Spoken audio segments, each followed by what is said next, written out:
사실 아까도 말씀드렸지만 토론을 긴급히 준비하다 보기 때문에 또 최근에 아시다시피 세월호 사건도 있고 해서 저희들이 크게 행사를 홍보하거나 이렇게 하진 않았습니다. 그래서 이것을 준비하신 분들과 함께 좀 우리가 내용 있는 토론을 하고 이 내용을 갖고 국회와 또 시민사회가 좀 더 적극적으로 이 문제를 우리 사회에 좀 부각시키고 이 문제점을 알리는데 적극적으로 나서는 그런 계기가 되었으면 합니다. 참고로 오늘 본 토론을 시작하기 전에 잘 아시다시피 제가 더 설명할 필요 없을 뿐으로 잘 알고 계실 겁니다. 전 열린우리당 의장을 역임하셨고요. 지금 새정치민주연합의 상임고문으로 계신 이부영 고문님께서 오늘 모두 발언으로 기조발제를 좀 준비하셨습니다. 사실 이부영 의장님께서 이 문제에 대해서 굉장히 아마 현재 정치권의 현실에 대해 좀 답답하셨었던 것 같습니다. 그래서 많은 우리 후배들한테 이 문제에 대해서 조언도 주셨고 좋은 글 본인이 직접 쓰신 글까지 주시면서 왜 이런 문제가 국회에서 제대로 논의되지 못하고 있느냐에 대한 아쉬움을 많이 토로하셨는데 마침 저희가 이 세미나 준비하는 것과 시기가 좀 일치해서 특별하게 저희가 이부영 상임 고문님을 모시고 오늘 별도의 이 한미일 군사협력에 대한 문제점에 대한 또 앞으로 한반도 평화를 어떻게 가야 될 건가 하는 문제에 대해서 기조발제, 기조연설을 듣도록 하겠습니다. 그래서 우리 이부영 의장님 큰 박수로 좀 맞이해 주시기 바랍니다.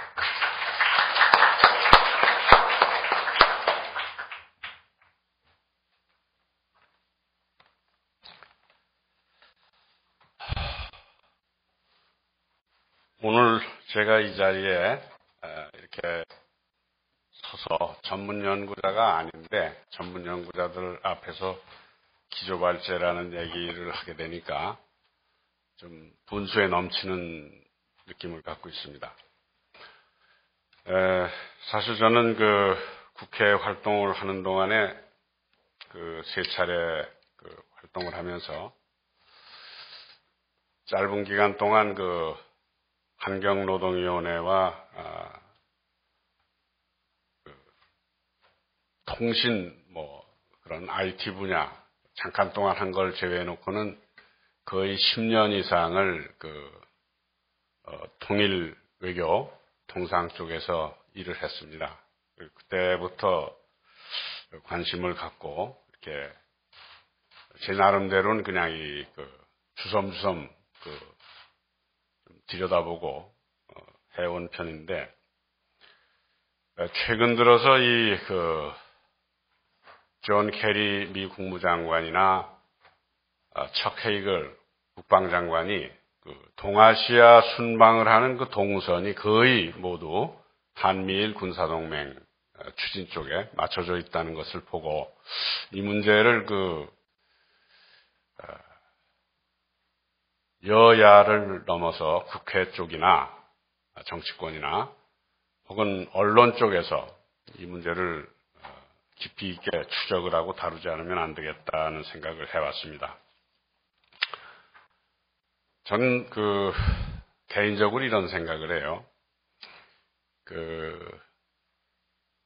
1910년에 우리나라가 일본에게 망하고 그리고 1945년에 이제 해방이 되고 1953년에 정전협정 한미 상호방위 조약 이 시대에 겪으면서 어쩌면 1953년 이후에 2000년 6.15까지가 분단 냉전 시대가 계속된 것이라면 6.15 남북정상선언 이후는 탈냉전 시대가 한반도에서 공식화되는 시기다. 그러다가 이제 최근 들어서 미국의 어떤 이해정 교수가 지난번 현실과 진단입니까? 어디 페이퍼에 한미동맹의 파산이라는 글도 좋은 글도 실어줘서 읽어봤습니다만 미국의 경제 위기, 국제금융 위기 이런 게 거쳐지면서 전체적으로 이 동아시아에서 미국의 썰물, 미국 세력의 썰물 현상이 일어나면서 미국이 일본을 미국의 대역으로 밀어 올리면서 다시 한반도에 신냉전 시대가 도래한다라는 느낌을 갖고 있습니다. 그런데 이제 그런 생각을 하면서 요즘 생각이 지금서부터 한 100여 년 전에도 나라가 이렇게 큰 그 대외적인 위기에 처해 있으면은 동학농민전쟁도 그런 대응의 일환이었고 또 의병이나 만민공동회 같은 것도 그런 대응이었을 텐데 어쩜 이렇게 조용하냐? 이렇게 조용할 수가 있냐? 너무 이상하다. 그런 조바심이랄까 안타까움 같은 것을 가지게 됐습니다. 정치 지도자라는 사람들은 뭐 하는 거냐? 지방자치선거가 그렇게 이 문제보다 더 중요할 정도로 이 문제에 그만큼 냉담하고 무관심해도 되는 것이냐? 그러려면 이 분단된 한반도 안에서 정치는 무엇하러 하는 것이냐? 이런 일종의 분노 같은 걸 느끼게 됐어요. 그래서 최근에 몇 군데 이제 글을 쓰고 그것도 굉장히 정리되지 않은 그런 글입니다. 그런데 우리 국민들이 이런 거에 대해서 이 냉담하고 무관심한 것 같아도 아마 정치권에서는 지금 세월호 이상으로 이 문제에 관해서 깊이 들여다보고 있을 것이라고 봅니다. 어쩌면 이 세월호 문제가 국내적인 시스템의 파산을 뜻한다면은 이 한미일 군사동맹에 대한 정치권이나 지식인 사회의 무관심은 우리 정신적인 파산이라고 생각해요. 우리들 자신의 정신적 무장의 파산이라고 생각합니다. 그렇게 생각을 하면서 몇 가지 말씀드리고 제 얘기 마치겠습니다. 이 현재 진행되고 있는 이 한일 정상회담의 주요 주제는 케리 국무장관이나 헤이글 국방장관이 여기 드나다니면서 그때그때 얘기를 했던 것대로 한미일 군사동맹이 주제가 될 것으로 저는 봅니다. 그런데 이 미국이 자기들의 사정 때문에 일본의 재무장이나 집단적 자위권 확대, 또 궁극적으로는 평화헌법의 개정 이런 것을 추진하는 것은 등장하고 있는 아주 엄청난 힘으로 등장하고 있는 중국의 경제 군사적 위협 이런 것을 막으려는 것이고 그 막으려는 것의 구체적 표현이 한미일 군사동맹이고 또 신냉전의 부활이라고 생각합니다. 근데 그것은 필연적으로 한국에 주둔하고 있는 미군의 성격의 변화를 가져오는 것이라고 봐요. 그것은 지금까지의 미군은 북한의 남침을 저지한다는 그런 임무를 가졌다면은 한미일 군사동맹이 완결이 될 경우 주한미군은 중국을 봉쇄하거나 중국을 공격하기 위한 전초군으로서 성격이 바뀝니다. 북한의 남침을 막는 것으로서 그렇게 바뀌는 것이죠. 두 번째로는 일본군은 미국의 동맹군으로서 주한민군을 지원한다는 명분으로 한국에 진주할 명분이 생깁니다. 장기적으로 보면은 주한미군의 스케일 다운이라고 할까 이렇게 규모를 축소시키면서 일본군이 그 역할을 대신 하게 되고 아마 한미 연합사가 한미일 3개국 연합사령부로 바뀔 것이라는 것을 상정할 수 있습니다. 그런데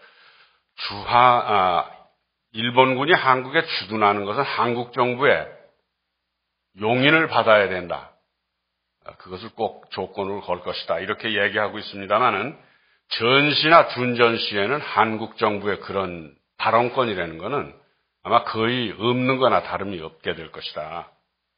이런 것을 예상하면서 전시작전 통제권의 반환이 이양 다시 받아오는 것이 그런 것까지 예상을 한다면 대단히 더 긴절해졌다. 꼭 필요하게 됐다. 이런 말씀을 드릴 수 있겠습니다. 그리고 이 중국을 적대하는 이 한미일 군사동맹은 결국 한국 경제의 위기를 부를 것이다라고 저는 생각합니다. 여러분도 아시다시피 한국은 안보는 지금 미국에게 그리고 경제는 중국에게 과도하게 편중되어 있습니다. 무엇보다도 이 오바마 대통령의 아시아 회귀 정책 그리고 한미일 군사동맹으로 가장 곤혹스러움을 느끼고 있는 나라가 한국입니다.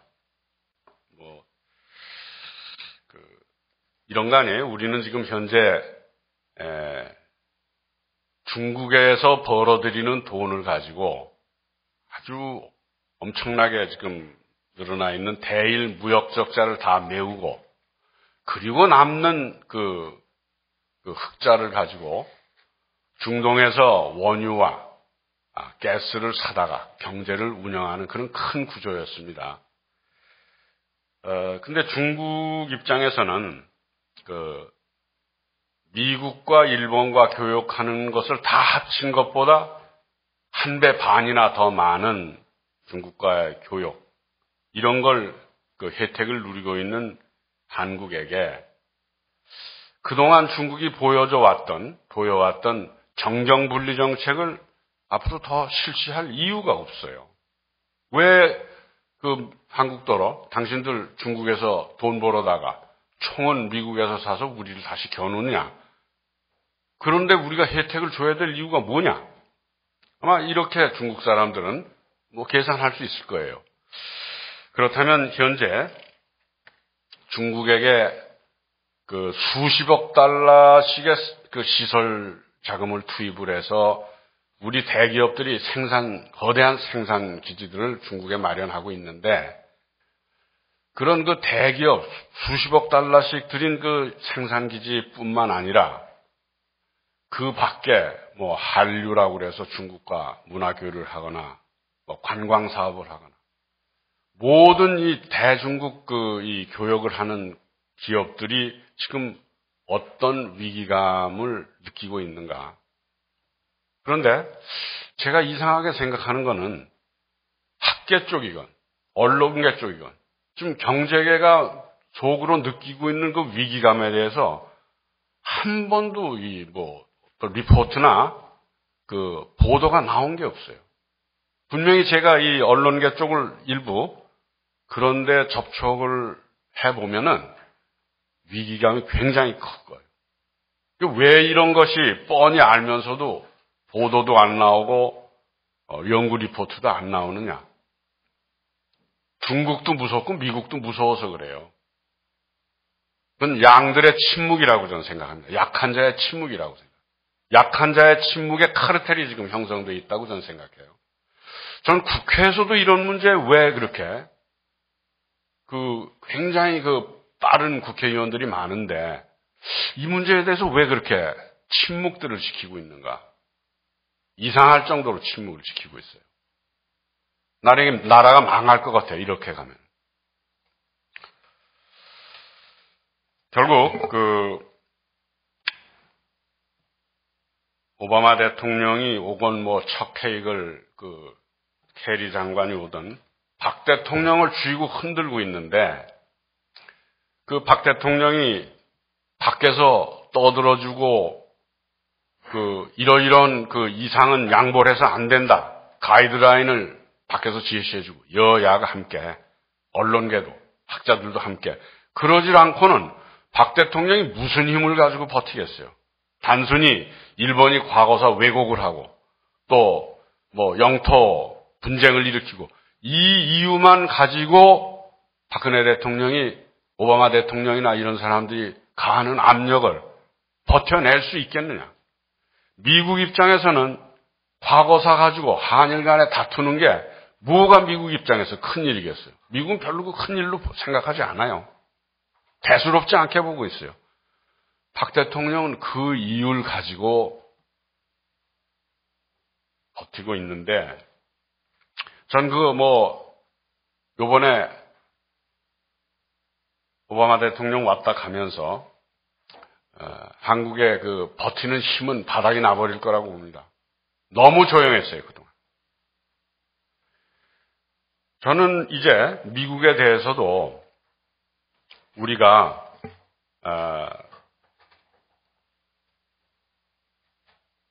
더 이상 이 신냉전 구도에 빠져들어서 경제적으로 중국과 위기에 처하고 또 이 러시아나 중국과 가스 파이프라인 협상 같은 것도 미국의 압력으로 하지도 못하고 곧 2018년에 산둥에 러시아 가스 파이프라인 터미널이 완성되잖아요. 중국에서는 우리들은 그것을 협상하자고 들어오라고 그래요. 인천하고 산둥반도하고 315km밖에 안 되는데 50여 미터 정도의 해저로 가스 파이프라인을 들여오면은 가스 운반선으로 중동에서 들여오는 가스 값의 40% 내지 30%가 싸요. 그 가스 값이. 그리고 우라시보스톡 핫산에도 이미 터미널이 완료되어 있습니다. 그것이 원산과 속초 라인까지 이렇게 연결되도록 되어 있는데 그것도 DMZ를 통과해야 되니까 미국과 얘기가 돼야 된단 말이에요. 북한 핵 문제와 관련된 것이고 북한 핵 문제에 얽매여서 서해도 긴장 완화가 안 되고 DMZ도 통과를 못하는 거예요. 이런 거에 대해서 우리가 이제 그 문제에 얽매여 있을 수 없고 싼 값으로 에너지 공급을 받아야 되겠다. 비록 영미계 석유 대기업들로부터 중동으로부터 지난 한 5, 60년 동안 독점적 이익을 제공했지만 그 가격 경쟁도 새로 해야 되고 또 한반도 긴장 완화도 해서 러시아나 중국 쪽에 가스도 싼 값으로 공급받아야 되겠다. 그동안 비싸게 사들였던 가스나 원유 같은 것도 가격 경쟁력을 통해서 더 싸게 받아들여야 되겠다. 이런 얘기를 난 미국한테 해야 된다고 생각해요. 왜 할 수가 없어요, 이제. 그리고 중국과 우리가 맺고 있는 경제적 연계, 이런 것을 현실로 미국도 받아들여 달라. 왜 우리가 그쪽과 이 경제관계를 그렇게 시장경제 속에서 이루어지는 일인데 한미일 군사동맹을 통해서 우리가 그런 부담을 져야 되느냐. 우리가 경제적으로 부담을 질 때 나중에 미국이나 일본이 그걸 메꿔줄 수 있느냐. 나는 이제 솔직히 국민들한테도 얘기를 하고 우리가 살 길을 찾기 위해서 그런 거란 말이에요. 이제 그렇게 좀 당당하게 좀 해 나가야 되지 않겠나. 그리고 대통령에게만 그 부담을 지어서는 안 된다고. 대통령이 견딜 수가 없어요. 왜냐? 대통령 둘러싸고 있는 분들 보세요. 군, 관료, 학계 출신 인사들 거의 다 미국의 견해를, 미국의 전략을 여과 없이 받아들이는 사람들이 대통령을 둘러싸고 있어요. 이래가지고는 우리 국익을 지킬 수가 없다라고 저는 생각합니다. 그래서 조금 이번 한미정상회담으로 이게 다 끝나는 일은 아니라고 보고, 이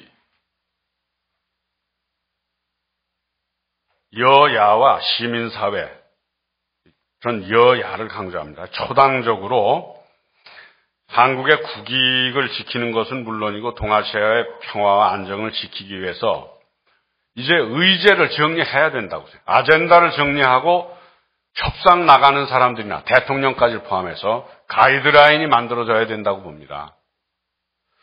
그 한 7페이지 쪽에 제가 그 생각나는 대로 가이드라인 같은 거를 좀 한 10가지 정도 이렇게 정리를 해봤는데, 가능하면은 오늘 이 귀한 토론회에서도 그런 문제에 대한 심각한 좀 토론이 있길 바라고, 이제는 이 국익을 지키는 문제, 우리 군사적 위기나 경제적 위기를 지키는 데 있어서 여야가 초당적으로 시민사회까지 함께 대응을 하질 않으면은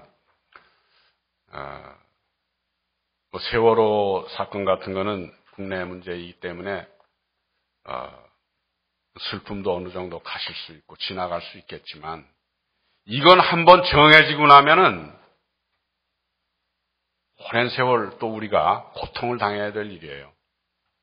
그렇게들 생각하시고, 오늘 이 토론회를 기점으로 해서 더 많은 논의들이 여기저기서 이루어지길 바랍니다. 그리고 얼마 전에 이혜정 교수 좋은 글 써준 거 감사하게 잘 읽었습니다. 제 기조 발제 여기서 마치겠습니다. 감사합니다. 예, 다시 한번 우리 이부영 전 의장님께 큰 박수 부탁드리겠습니다. 자, 오늘 그 세미나를 정상적으로 시작을 하겠는데요. 자, 자리를 위치해 주시죠.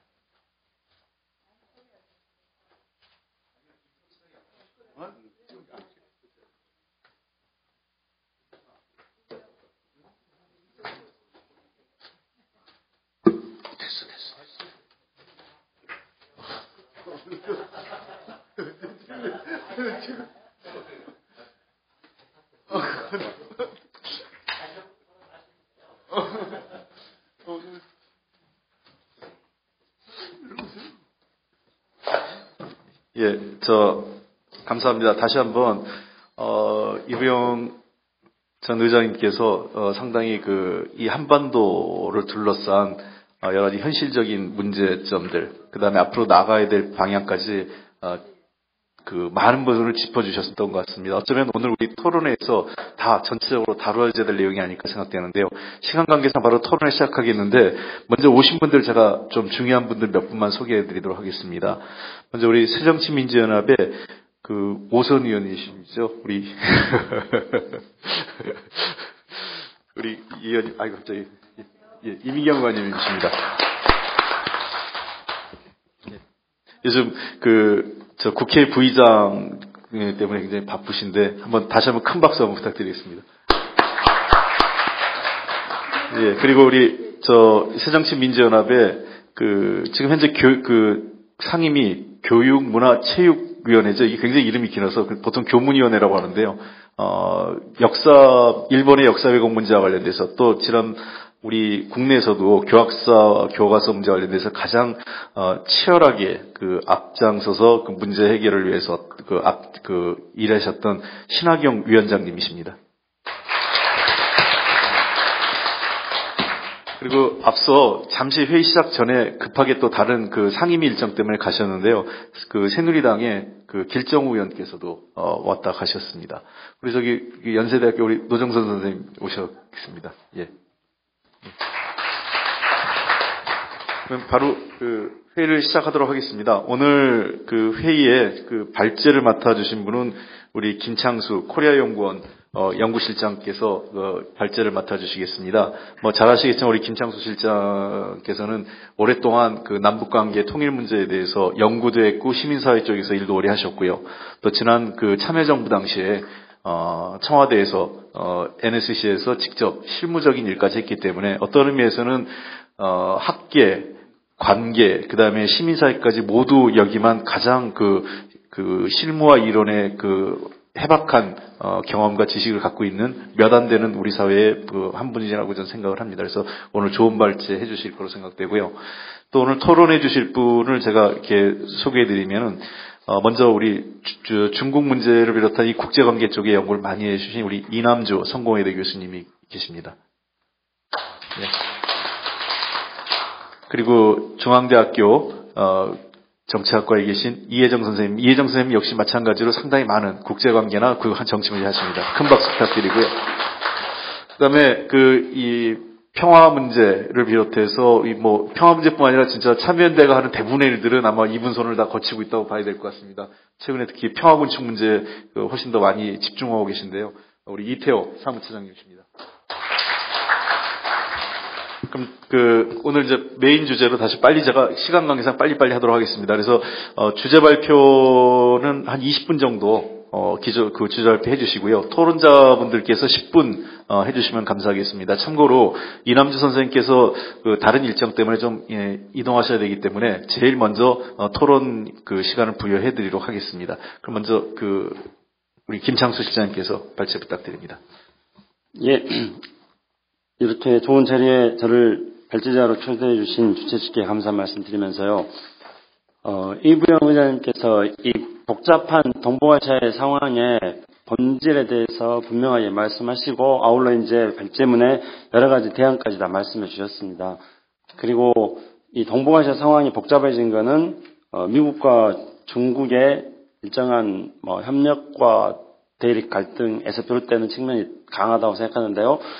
미국 문제에 대해서 또 정통하시고 또 중국 문제에 대해서 정통하신 두 분 토론자께서 계시고 이것에 대해서 어떻게 대응할 것인지에 대해서 한국 시민사회에서 제일 열심히 활동하고 계시는 이태호 시장님께서 발제자로 계셔가지고 제가 드릴 말씀이 많이 있을 것 같지는 않습니다.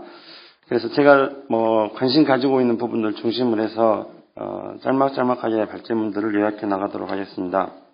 우선은 이제 다 잘 아시다시피 최근에 이제 동아시아 정세가 격동하고 있는데 전통적인 해상에서 영유권 문제뿐만 아니라 중국의 방공 식별구역 선포에서 알 수 있듯이 공중으로까지 이 동아시아의 갈등과 국가적 충돌이 확산되고 있습니다. 이 중국의 방공 식별구역에 대해서는 작년 10월 3일 열린 미일 외교장관, 국방장관이 2+2 회담에서 미국, 일본의 집단적 자위권을 인정하고 센카쿠 열도가 일본의 시정권 안에 있다고 말한 그런 것들에 대한 중국의 반작용이다. 이렇게 분석하는 것들이 있는데 어쨌든지 간에 미중 간의 갈등이 동북아시아의 새로운 어떤 갈등과 분쟁의 기제에 깔려 있는 거다는 설명이라고 생각합니다. 어쨌든 이제 동아시아는 지금 미국, 중국, 일본 등 세계 경제 1위부터 3위 국가들이 다 얽혀서 갈등을 일으키고 있는 그런 분쟁지역이 되고 있습니다. 이러한 분쟁 상황에 대해서 이삼성 한림대학교 교수는 동아시아의 대분단 체제가 활성화되고 있다 이렇게 지적을 하고 있습니다. 물론 또 백낙채원 교수님의 분단 체제론의 동아시아판 확대 적용이라고 또 볼 수 있겠습니다만은 또 남북한의 분단 체제의 견고함과 동아시아의 대분단 체제가 꼭 동일하냐 이런 지적은 있을 수 있겠습니다만은 어쨌든 동아시아 문제를 좀 종합적으로 보자는 시각에서 이러한 문제 제기가 타당성이 있어 보입니다. 우리 한반도 문제를 살펴보더라도 이제는 남과 북의 관계로서만 살펴볼 수 없는 동북아시아 문제, 나아가서 동아시아 문제로까지 연결해가지고 우리 시야를 넓혀야만 한반도 문제를 볼 수 있기 때문에 이러한 문제의식은 의미가 있다고 생각합니다. 동아시아에서 이러한 일종의 대분단 체제가 활성화되는 것은 출발은 미국의 아시아 회귀 정책이라고 생각합니다. 근데 미국의 아시아 회귀 정책은 그 근본은 저는 2차 대전 이후에 이른바 미국의 대소련 봉쇄 정책을 입안했던 조지 캐넌의 말 속에서 찾을 수 있다고 생각합니다. 조지 캐넌은 유럽에서 강력한 하나의 국가가 존재한다면은 반드시 바다 건너서 미국을 위협할 수 있다. 이렇게 해가지고 이제 봉쇄 정책을 입안하는데 물론 이러한 봉쇄 정책이 장기적인 군사 봉쇄 정책에 대해서 이를 입안한 조지 캐넌조차도 이것에 대해 비판하긴 했습니다만은 이러한 문제의식이 중국이 지토국가로 성장하기 때문에 이 지토국가로 성장한 중국에 대해서 미국은 어떻게 하는지 간에 이게 자신들에 대해서 위협을 주는 것이 아닌가 하는 심리적 불안감에 놓였다고 생각합니다. 워싱턴 DC 무슨 포럼이라든가 이런 데 가면 하고 한 날 그런 토론회가 열리는데 그 토론에서 한반도 문제는 거의 다뤄지지 않고 대부분 중국 문제, 그 다음에 이제 중동 문제 이런 데서부터 중국의 부상에 대해서 미국이 얼마나 불안하게 생각하고 있는지 알 수 있다고 생각합니다.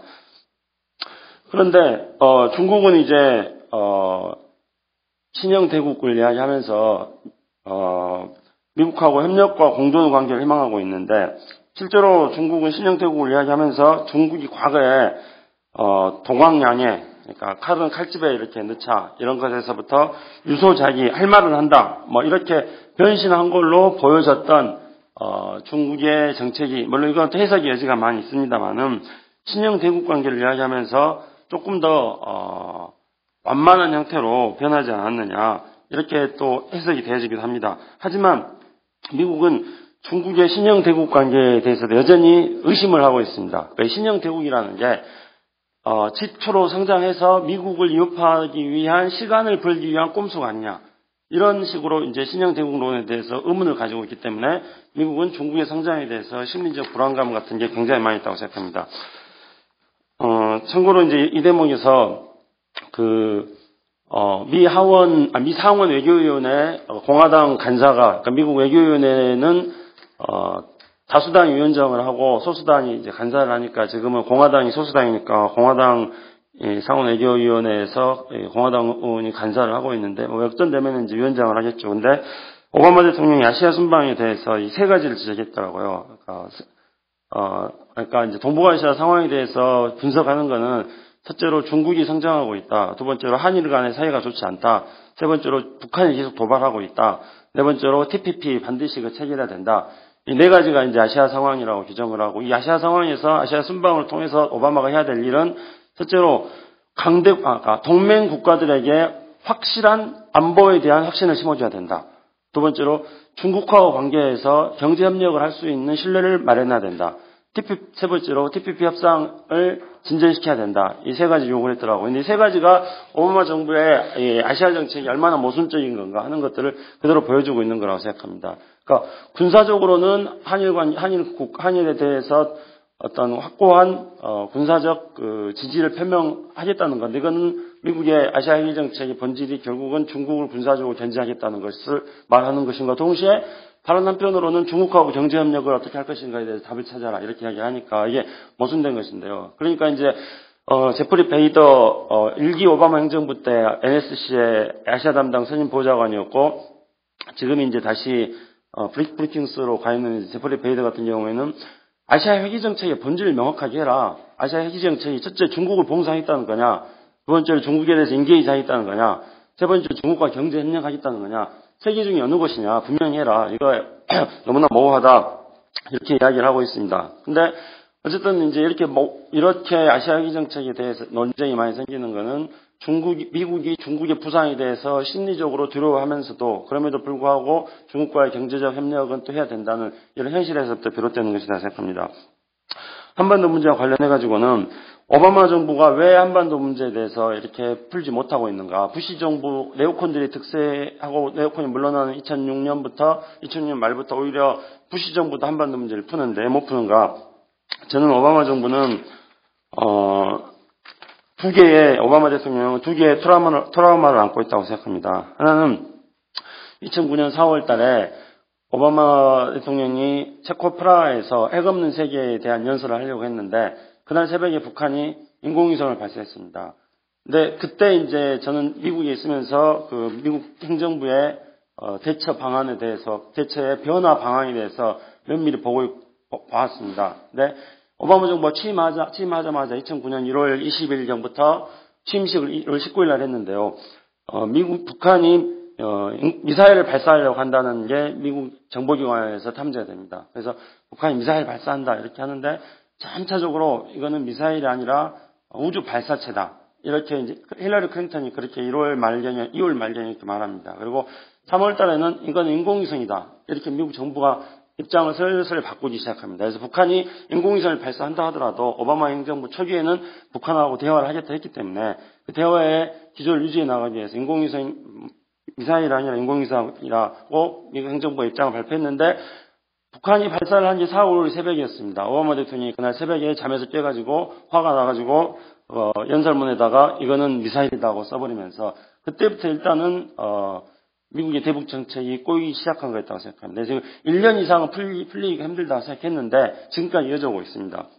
근데 이제 두 번째 트라우마는 이제 2010년도에 북한이 연평도 포국을 했음에도 불구하고 2011년 1월 미중 정상회담부터 오바마 정부는 북한하고 대화를 시작합니다. 그 이유는 뭐였냐면은 북한의 미사일 능력이 5년이 있으면은 미국의 본토를 위협할 줄 모른다고 판단했습니다. 그래서 북한의 미사일 능력을 제거하기 위해서 중국하고 협조해가지고 북한하고 대화하자 해서 사실은 이제 그때 대화가 시작된 게 2001년 5월 달에 로버트 킹 인권 대사가 미 국무부 산하에 있는 USAID의 존 브라운 부국장하고 북한을 방문합니다. 그때 이제 저는 존 브라운 미국 국무부하고 미국 상원에 있는 사람들하고 이야기를 해서 들은 이야기인데 어떻게 이야기하냐면은 존 브라운스 부국장은 인도적 지원 문제에 대한 협상에 있어서 미국 내부에 있어서 최고의 전문가이다. 그래서 존 브라운스는 미국의 북한에 대한 대북 지원 여론의 부정적인 여론을 충분히 고려해서 그 부정적인 여론을 극복할 수 있는 북한하고의 합의를 찾아올 것이다. 이렇게 이야기했습니다.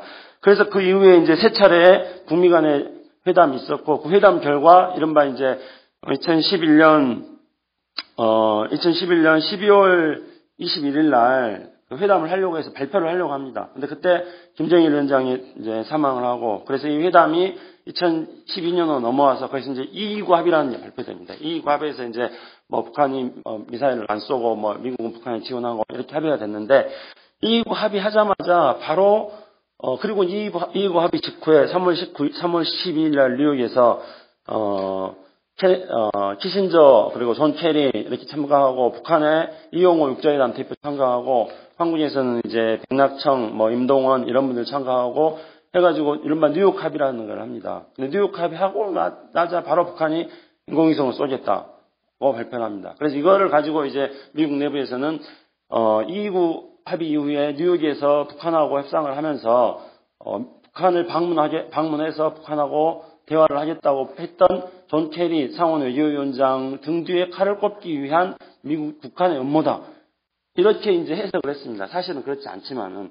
그러니까 이 말은 무슨 말이냐면은 미국 내에서 가장 대북 대화파인 존 케리 상원 외교위원장이고 국무부 장관이 됐는데 대북 협상에 있어서 입지를 현저히 약화시켜 버리는 게 됐다는 것이죠. 이런 문제들 때문에 이제 오바마 대통령 자체가 북한에 대한 트라우마를 강하게 가지고 있고 미국 내에서는 북한하고는 도저히 협상하기 어렵다. 심지어 이제 존 케리 국무부 장관조차도 올 2월 달에 북한은 악이다. 이렇게 말하는 상황이 되어버렸습니다. 물론 여기에는 이제 합의 과정 속에서 북한하고 미국의 입장이 조율되지 않는 북한은 어차피 그때 2012년 4월 달에 강성대국 선포를 하기 위한 김일성 주석 100주기였기 때문에 인공위성 쏘는 걸로 98년도부터 약속이 돼 있었던 거였습니다. 계획을 하고 있었던 거였습니다. 98년 8월 달에 북한이 첫 대포동 미사일을 쏠 때 첫 인공위성이라고 북한 말하는데 그때 2012년 강성대국으로 선포하면서 2012년에 이 인공위성 기술을 완성시키겠다 이렇게 얘기합니다. 그러니까 이거는 미국하고 북한하고 의사소통이 충분하지 못한 거였지만은 어쨌든 이런 게 미국 내부에서는 그렇지 않아도 누적되어 있던 북한에 대한 부정적인 인식에 이게 이제 쌓여지면서 북한하고는 도저히 협상하기 어려운 대상이다 이렇게 되었는데 그런 결과 이제 자료지 18쪽에 나와 있는 글린 데이비스 지금 이제 육자회담 대표인데 글린 데이비스가 발표했던 그 5개 원칙이 있습니다. 그거하고 그다음에 19쪽에 있는 동일런 백악관 국가안보 보좌관 지금은 이제 물러났고 수잔 라이스가 국가안보 보좌관을 하고 있는데 이 동일런 보좌관이 발표했던 이런 두 가지 입장에서 미국의 대북 원칙이 대북 정책 입장이 확고합니다. 특히 이제 동일런이 말했던 마지막 문제 북한이 의미 있는 행동을 하기 전에는 협상을 시작하지 않겠다. 이게 이제 지금까지 계속 이어지고 있습니다. 근데 여기서 더 불행한 거는 그래도 동일런 같은 경우에는 북한 문제에 대해서 이렇게 원칙까지도 세워놓고 어떻게 하겠다. 강경한 원칙이지만은 그런 생각을 가진 사람입니다. 근데 지금 수잔 라이스 백악관 NSC 보좌관은 아예 북한에 대해서 초강경, 미국 내에서 뭐 거의 레오콘하고 버금간다고 할 수 있을 정도로 초강경 입장을 가진 사람이고 또 국무장관이었던 힐러리 클린턴이 어쨌든지 간에 북한에 대해서 강경책을 펼치는 사람이긴 합니다만은 자기 남편이 북한하고 대화를 했던 그런 경력이 있는데 그런 사람조차도 물러나 있기 때문에 미국 조야에는 지금 한반도 문제에서 관심 가지거나 북한에 대해서 관심 가지거나 대화를 하거나 이런 사람을 찾아보기 어려운 상황이 되어버렸다는 게 한반도 문제에 있어서 매우 불행한 상황이라고 생각합니다. 19쪽에 올 상반기에 또다시 한반도 위기가 조성됐습니다. 근데 이 한반도 위기가 조성되는 가운데서 미국 내부에서 본다면은 커티스 스카파로티 19쪽 나갈지 보면 주한미군 사령관이 미국 하원 청문회에서 미국은 유사시에 한국에 미군을 증파하기 어렵다. 그리고 북한은 수도서울을 공격할 수 있다. 이렇게 말합니다. 이거는 국방 예산이 줄어들고 있기 때문에 지금 이제 미국의 하원에서 국방 예산을 편성하는 시기이기 때문에 이제 북한 위협론을 과장해가지고 예산을 편성하려고 이렇게 하고 있는 겁니다. 근데 이게 예전 같았으면은 일시적인 겁니다. 항상 3, 4월 달에 국방 예산 하원에서 예산을 편성하기 위해서 북한 위기를 과장시키는데 지금 이게 일시적으로 되기 어려운 이유는 3월 달에 국방차관보가 예산 감축 때문에 미국의 아시아태평양 재배치 전략을 재검토해야 된다. 이렇게 말하고 있습니다. 그러니까 이거는 그냥 기존에 짜여져 있는 예산에서 예산을 많이 가져오는 문제가 아니라 시코스터 때문에 미국의 국방 예산 자체가 줄어들고 있습니다. 그래서 오늘 한겨레 신문에 나오는 조나단 같은 사람도 미국의 아시아 회기 정책 이야기하지만은 아시아 회기 정책에 대해서 돈이 없지 않느냐, 어떻게 아시아 회기 정책 하느냐 이런 이야기가 나오는데 미국 조항에서는 그 아시아 회기 정책은 현실성이 없다. 돈으로 뒷받침되지 못한다. 이렇게 말하고 있습니다. 그렇기 때문에 이제 미국 오바마 입장에서는 가장 필요로 한 게 일본의 돈을 끌어들여야 되고 일본의 돈을 끌이고 한국과의 군사협력을 강화시키고 한미일 삼각 군사협력을 강화시켜야 되는 건데 여기서 가장 골치 아픈 것은 한국하고 일본이 사이가 안 좋다는 겁니다. 그래서 일본의 교과서에 독도 문제가 자국의 영토라고 포함되는 것은 한일의 과거사의 문제뿐만 아니라 미국의 동북아 전략과도 관계된 문제가 되는 것이죠. 미국은 이제 한일 관계가 악화되는 것들을 어떻게 하든지 간에 막아가지고 과거사 문제를 해결하고 막고 그렇게 해서 한미일 삼각관계를 강화시키고 일본의 보통 국가를 명분으로 한 일본의 군사화를 지원하면서 미국이 돈이 없어가지고 아시아 경영을 못하는 것을 한미일 삼각관계를 통해서 대신해 나가려고 하고 있고 이 대신해 나가려고 하는 것이 겨냥하는 것은 중국인데 바로 중국을 겨냥한다고 말할 수 없기 때문에 북한의 핑계를 대야 된다는 것이죠. 북한의 위기를 부각시켜가지고 북한 때문에 한미일 삼각협력을 강화시켜야 된다. 이렇게 이제 하기 때문에 북한의 위협을 강화시키고 그래서 이제 이 대목에서는 제가 음모론적으로 생각하자면은 왜 2월 달에 이산가족 상봉하고 키리졸브 훈련이 이틀간 겹치면서 키리졸브 훈련은 키리졸브 독수훈련을 놓기로 하겠다 이렇게 했는데 왜 쌍용 훈련을 사상 최대 규모의 상륙 훈련을 하면서 육지 상륙, 지상에서 상륙 훈련과 함께 공중에서 상륙 훈련까지 같이 수행이 나가고 현재 맥스 썬더 훈련은 한미 합동 공군 훈련인데 이건 역시 사상 최대 규모 훈련이라고 하고 있고 이런 것들이 전부 평양 점령 훈련이라는 것들을 다 밝히고 있습니다. 그렇게 하니까 북한은 또 거기에 대해서 반발하니까 한반도 위기는 조성되는 것이고 또 북한은 여기에 대해서 이제 새로운 핵실험을 하겠다 이런 이야기를 하기 때문에 미국 입장에서는 북한의 위기를 어떤 명분을 해가지고 한미를 결속시키는 그런 도대체 몇 겹으로 꼬인 악순환이 지금 한반도에서 계속되고 있는 거라고 생각합니다. 근데 이제 이런 그 악순환 속에서 이제 좀 주목해 봐야 될 건 이제 한미일 삼각 군사협력 강화인데요.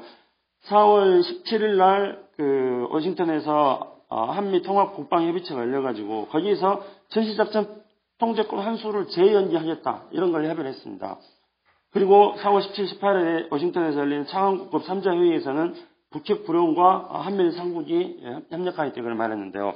이게 이제 앞으로 오바마 대통령이 와가지고 이 문제에 대해서 저는 직접 협의는 하지 않을 수 있다고 생각합니다. 그러나 오바마 대통령이 옴으로써 이제 이 문제가 후속 조치로서 확고하게 된다는 것이죠. 그러니까 한국 정부로서는 끊임없이 미국에 대해서 전시작전 통제권 환수를 재연기해달라 그렇게 요청하게 되고 그러면 여기는 한미 간에 군사적으로 거래를 해야 되지 않겠습니까? 그래서 경우에는 미국이 요구하는 거는 결국은 MD 참여 문제, 한국의 MD 참여 문제하고 그 다음에 한일 협력 문제 이 두 가지를 당연히 미국이 이제 그 고리로 걸 것이고 그러면은 이후에 이제 올해 하반기 오바마 대통령 방한 이후에 열리는 한미 간의 각종 회담에서는 MD 문제하고 한일 군사협력 문제 이야기 될 것이고 이번에 논의되지 않는 걸로 알려졌습니다만은 한일 그 군사정보 보호협정이 한미일 삼각 차원에서 되는 방향으로 논의한다 그랬는데 어쨌든 다시 논의될 수 있을 거다 생각합니다. 근데 이제 그 한미일 군사협력 강화에 대해서는 결국은 이제 한미일 3국의 삼각 군사훈련으로 가는 방향으로까지 될 가능성이 있는데 이미 그거는 이명박 정부 때부터 자료집 이제 22쪽과 23쪽 보시면은 이명박 정부 때부터 계속 한미일 삼각훈련에 대해서 논의하고 있습니다. 적당한 때가 되면 하겠다 이렇게 말하고 있습니다. 여기서 이제 우리가 한일 그 군사정보 보호협정에 대해서 다시 한번 좀 살펴봐야 되는데요. 자료 24쪽입니다. 그러니까 한일 군사정보 보호협정을 체결한 그 전에 배경, 미국이 요구를 한 거죠. 근데 그 전의 배경은 미일 군사정보 보호협정을 체결한 것이기 때문입니다.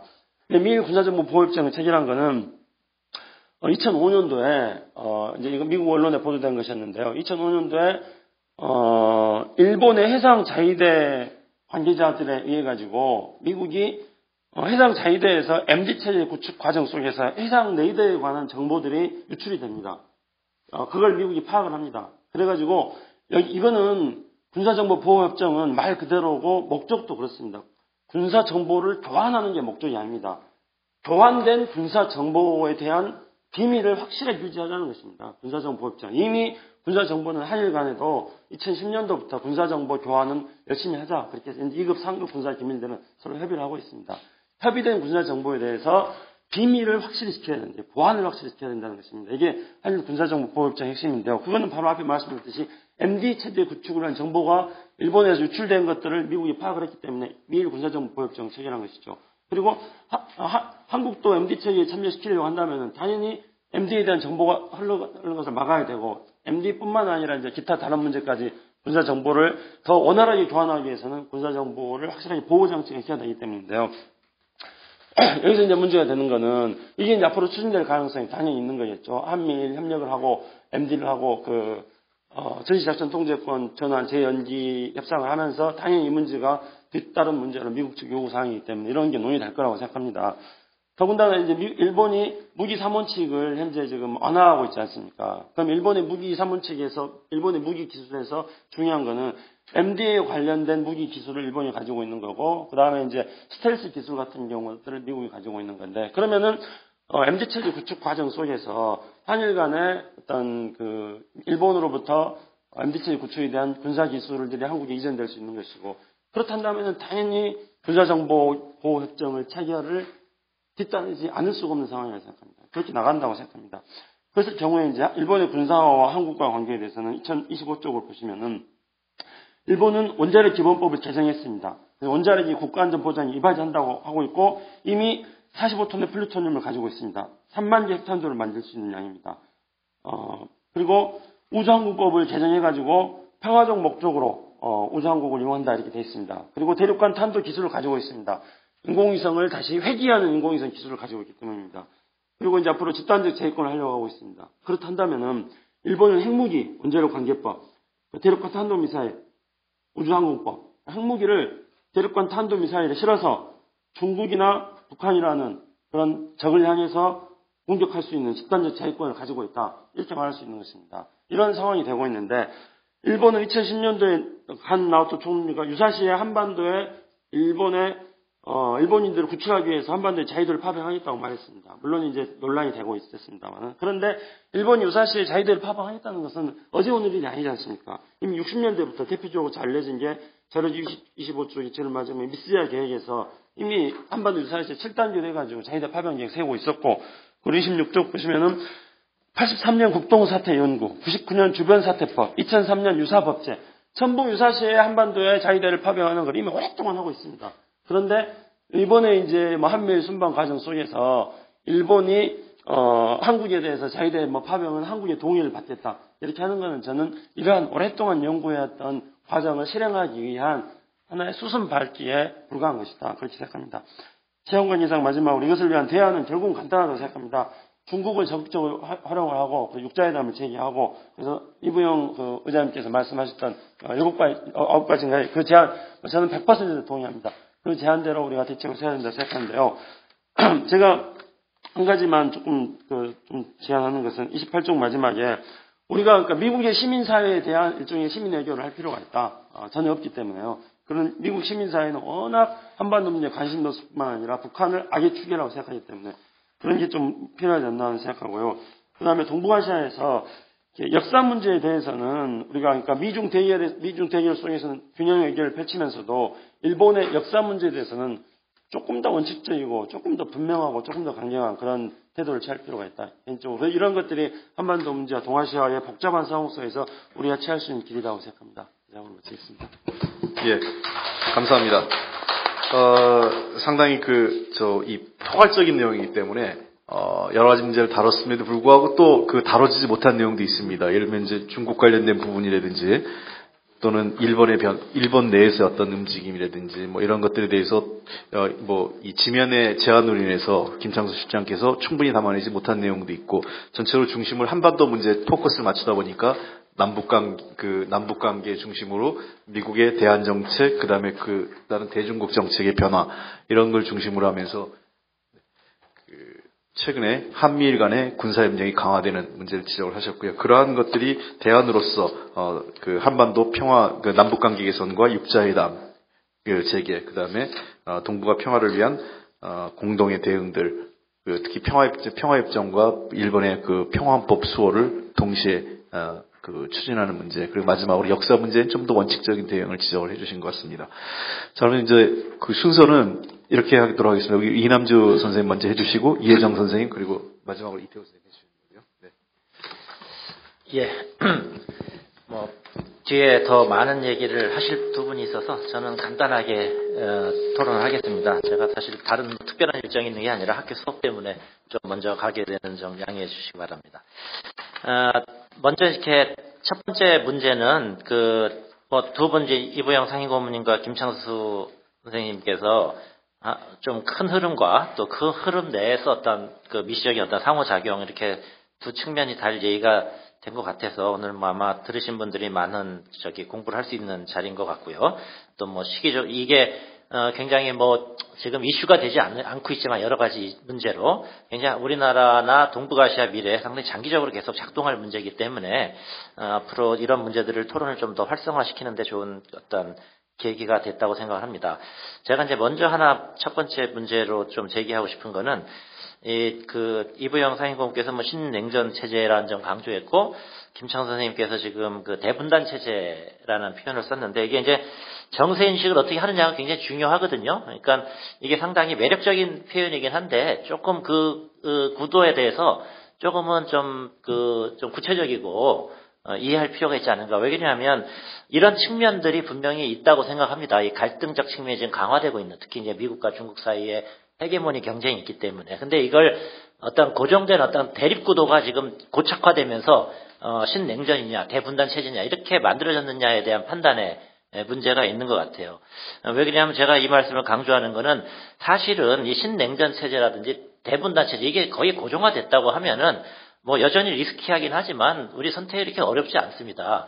A와 B이기 때문에 둘 중에 하나 선택하면은 다른 쪽으로부터 좀 유의가 생기지만 한쪽에서 보호를 확실하게 받을 수 있는 구도거든요. 그게 냉전 체제 시기에 우리가 미국에 붙으면서 그런 선택들을 한 건데, 지금은 사실은 그런 선택도 어려운 상황이다. 왜냐하면 미국과 중국 사이에 경쟁적 측면도 있지만 이 협력하는 측면도 있거든요. 그러니까 여기서 잘못 선택하면 사실 미국과 중국 양쪽으로부터 다 버림받을 수도 있는, 최악의 경우에는 그렇게 굉장히 유동적인 측면들이 있다라는 점들을 우리가 조금 더 생각을 해야 되는 국면이다. 그래서 우리가 이제 지금 그렇기 때문에 미국과 중국 사이에 어떤 태도를 취해야 되느냐, 지금 균형 외교라는 얘기도 나오고 둘과의 어떤 관계를 계속 유지시킬 수 있는 방안, 이렇게 얘기되는 이유가 제가 보기에는 그러한 유동적인 상황들이 작동하고 있기 때문이고, 이 상황은 제가 보기엔 한 20년 정도는 가지 않을까. 그 뒤가 어떻게 더 강화된 대립구도로 갈지, 어떤 헤게모니에서 이 국면이 또 주도되는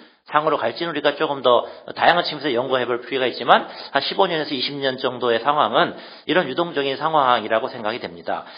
그렇다면, 이제 이게 되게 우리에게 어려운 상황이죠. 우리가 이제 굉장히 힘의 관계에서 비대칭적인 상대들을 대상으로 이런 유동적인 상황을 관리해야 되는 것이 굉장히 어렵긴 하지만, 다른 한편으로는 또 이제 상황이 굳어져 있지 않다는 건 우리가 어떻게 선택하는가에 따라서는 조금 기회가 될 수도 있는 측면도 있습니다. 그 문제를 우리가 이제 적극적으로 생각을 해봐야 될 것 같고, 그 기회를 만들 수 있는 어떤 고리가 뭐냐, 이 문제를 잘 찾아야 되겠죠. 그 문제에 관련돼서는 제가 보기엔 지금 오늘 김창수 선생님 말씀하신 그 흐름에서, 그러니까 결국은 우리가 이 문제에 대해서 개입할 수 있는 어떤 고리는 남북관계나 한반도 문제를 어떻게 해결하느냐에 관련이 돼 있다. 너무 이 상황을 이렇게 거대하게 만들어가지고 미국과 중국을 우리가 어떻게 컨트롤하겠다, 이런 식으로는 되게 작동하기가 어렵고 그 사람들이 우리 말을 들을 가능성이 별로 높지가 않죠. 그럼 우리가 이 문제에 개입될 수 있는 건 결국 남북관계는 한반도 문제, 이 문제를 어떻게 관리하느냐에 따라서 이 상황에 대한 우리의 어떤 그 작동이, 우리의 의도가 좀 관철될 수 있는 상황들이 만들어지느냐 안 만들어지느냐가 좌우될 것 같습니다. 근데 이제 이 문제가 사실은 얘기는 많이 됐지만 굉장히 어렵죠. 예. 특히 이제 우리 사회, 우리 정치 질서 내, 우리 정치 구도 내에 이 문제에 대해서 이렇게 주동적인 역할을 가로막는 요인들이 이미 상당히 작동하고 있기 때문에 그 문제를 어떻게 해결할지를 좀 생각하면 저도 조금 갑갑하긴 합니다. 그래도 어쨌든 이 정세 성격에 대해서는 조금 더 저희가 명확하게 얘기할 필요가 있고 제가 그 문제를 한번 조금 논의를 해봤으면 좋겠다라는 걸로 첫 번째 문제 제기로 좀 드리겠습니다. 6자 회담 문제가 이제 여기서 제가 보기엔 첫 출발점은 될 수 있을 것 같은데 약간 그 국면은 되게 미묘하긴 한 것 같다. 지금 상황에서. 왜냐하면 얼마 전에 그 6자 회담 우리 한국 대표가 미국에 가서 이제 회담을 했을 때 조금 여러 가지 여운을 많이 남겨놨거든요. 그렇죠? 그러니까 전제 조건을 요구를 해왔던 건데 아까 이제 분명한 비핵에 대한 의지를 그 행동으로 보여줘야만 6자 회담이 될 수 있다고 얘기를 했는데 그 전제 조건이 과연 어떤 성격의 문제일 것인가에 대해서 조금 그 여지를 넘는 얘기를 좀 한 것 같습니다. 이거는 이제 한국 정부가 제가 보기에는 아까 그 유동적인 상황에서 발생되는 문제인 것 같은데 상당히 중국의 어떤 입장을 지금 고려하지 않을 수 없는 상황입니다. 아까 뭐 여러 가지 경제적 측면이나 이런 것 때문에 중국에서 계속 6차 회담 재개를 강하게 요구를 하고 있고 그런 부분들을 어느 정도 이제 받아서 조금 그 표현을 그런 식으로 한 것 같은데 제가 보기에는 역시 미국이 지금은 또 이 문제에 상당히 완강하지 않는가 싶습니다. 미국은 대체로 지금 생각은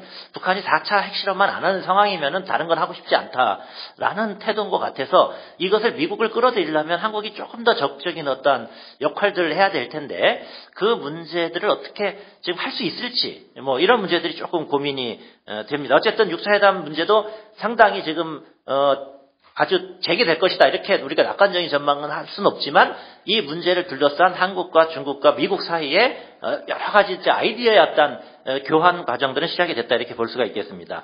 두 번째 제가 말씀드리고자 하는 거는 중국 문제입니다. 제가 뭐 어쨌든 중국 전공이니까 중국이 지금 아까 그 대분단 체제나 식냉전과 관련된 건데 아시아 회귀 정책에 대해서는 분명히 이게 중국의 포위 전략이라는 것에 대한 의구심을 가지고 있죠. 그리고 그것에 대한 의구심들을 지금 표현을 분명히 하고는 있습니다. 그런데 이제 중국이 그럼 이 문제에 대해서 정말 적극적으로 대응하는 실제로 중국이 가지고 있는 여러 가지 외교적 군사적 자원을 동원해가지고 심지어는 경제적 자원까지 동원해서 이 정책을 좌절시키려고 할 것이냐 당장 그렇게 행동할 것인가에 대한 판단은 아까 제가 앞에서의 연장선이하면 저는 그러지는 않을 거라고 생각을 합니다. 왜 그러냐면 중국은 조금 더 지켜볼 거라고 저는 생각을 해요. 미국이 발표하고 있는 의도와 실제적인 능력 사이의 괴리가 지금 나타나고 있죠. 그래서 처음부터 아시아 회경식 발표했서부터 이건 좀 피하기 어려운 문제고 지금 아까 김창선 선생님이 발표했던 대로 미국 내에서도 국방부 같은 데서는 이 상태에서는 할 수 없다. 뭐 돈도 없는데 이런 얘기가 나오고 있습니다.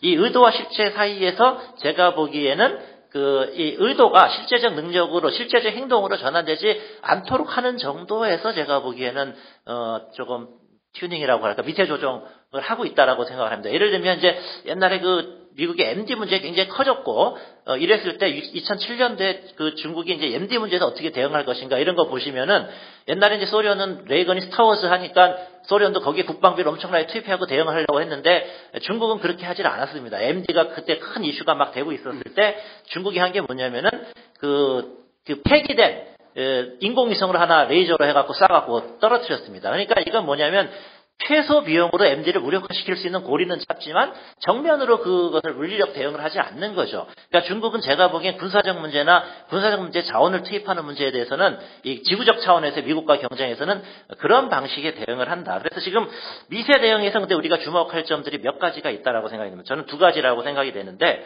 하나는 최근에 중국이 그 한미 군사훈련에 대해서 과거보다는 적극적으로 얘기를 하고 있습니다. 과거 한미 군사훈련에서 그렇게 노골적으로 얘기한 적이 제가 보기에는 그렇게 많지가 않은데 한미 군사훈련에 대해서 비판적인 발언을 굉장히 지금 최근에 증가시키고 있습니다.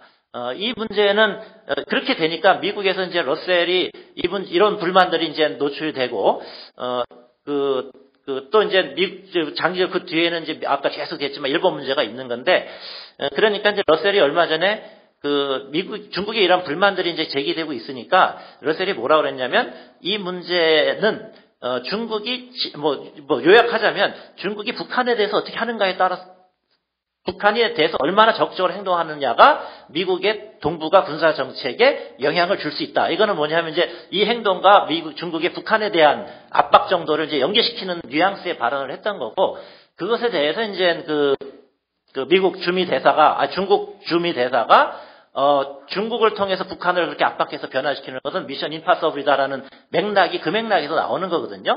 우리가 이제 비핵화라는 몽칙에 동의하지만 중국의 북한에 대한 정책과 미국의 동북아 군사 전략을 연계시키려고 하는 것에 대해서는 반대한다. 이게 이제 오늘 쭉 나왔듯이 북한 핵 문제 갖고 막 여러 가지 이제 한미일 군사 협력이나 강화시키려고 하고 있습니다. 그 맥락이어서 이 문제에 대해서는 앞으로 제가 보기엔 조금 더 민감한 이슈로 등장할 가능성이 높다라고 저는 보고, 지금 아까 이야기한 것처럼 이걸 계속 확대시킬 경우에는 중국과 아마 갈등들이 이제 일어날 거다. 중국이 그리고 미세대 영역에서 또 하나 이제 강조하는 거는 MD가 뒤에 깔려 있는 문제지만 지금 오늘 많이 나온 것처럼 그 한일 군사협력 문제에 대한 이것에 대한 압박을 제가 보기에는 조금 더 할 가능성이 높다. 그러니까 한미 군사협력도 제가 보기에는 미국이 계속 얘기하지만 미국이 당장 나서갖고 한국과 일본을 데려다 우리 3자 동맹한다 이렇게 하지는 않을 겁니다. 결국 한국에 대해서 압박하는 건 뭐냐면은 일본과 니들이 군사협력을 해라라는 압박이기 때문에 결국 이 선택은 공개적으로 나갈 때는 전적으로 한국의 선택입니다.